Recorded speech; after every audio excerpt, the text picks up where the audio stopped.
আপনারা এটা জানেন তো যে অন্যের জন্য দোয়া করলে লাভ।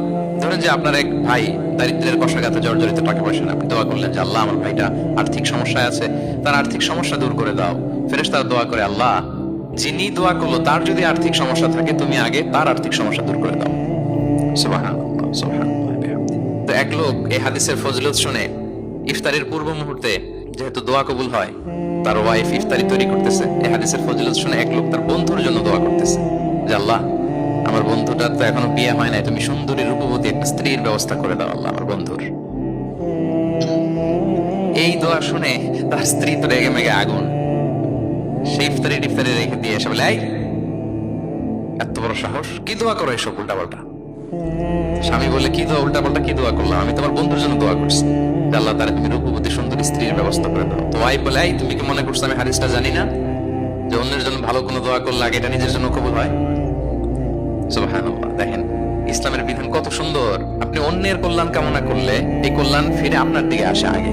সুবহানাল্লাহ। তো এই বেদুইনের এটা জানা ছিল না, সে এসে দোয়া করতেছে, আল্লাহুম্মা আরহামনি ওয়া মুহাম্মাদা ওয়া লা তারহাম মা'আনা আহাদা। আল্লাহ তুমি শুধু আমারে রহম করো আর মুহাম্মদ সাল্লাল্লাহু আলাইহি ওয়াসাল্লামের রহম করো, আমাদের দুজনের সাথে আর কাউরে রহম করো না। রাসূল ইসলাম তাকিয়ে বলেন, হায় রে, একটা প্রশস্ত বিষয়কে সে সংকীর্ণ করে ফেললো। আফসোস করে বলতেছে, কারণ আল্লাহর দরবারে রহমের কি কোনো ঘাটতি আছে বলেন তো? আল্লাহর দরবারে রহমতের কোনো কমতি আছে? নাই। সাথে সবাইকে ইনক্লুড করতে পারতো। আচ্ছা গেল, দোয়া শেষে এবার সে মসজিদে নববীর মাঝখানে বসে পেশাব করা আরম্ভ করছে। এবার তো সাহাবারা রেগে মেগে আগুন, কি এত বড় সাহস, মসজিদে নববীর মাঝখানে পেশাব। সবাই উদ্ধত হচ্ছে, তাকে মারতে যাবে। রাসূল ইসলাম সবাইকে সামলালেন, থামালেন, বললেন, রাখো, ছাড়ো, আগে সারতে দাও। কারণ কেউ যখন ওয়াশরুম সারে মাঝখানে তাকে ডিস্টার্ব করা যায় না, এটা তার ক্ষতি হবে। রাখো, লেট হিম পাস ইউরিন, তাকে কাজ সারতে দাও। সে কাজ সারলো। এবার রাসূল ইসলাম বললেন, ওয়া হারিকু আলা বাউলিহি সাজলান মিন মা, তার পেশাবের উপর এক বালতি পানি ঢেলে দাও, দিয়ে ফেললো।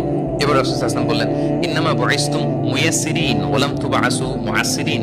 হে সাহাবারা, মনে রাখো তোমরা সহজপন্থী হিসেবে প্রেরিত হয়েছে, তোমরা কট্টরপন্থী হয়ে পৃথিবীতে প্রেরিত হও নাই। সুবহানাল্লাহ।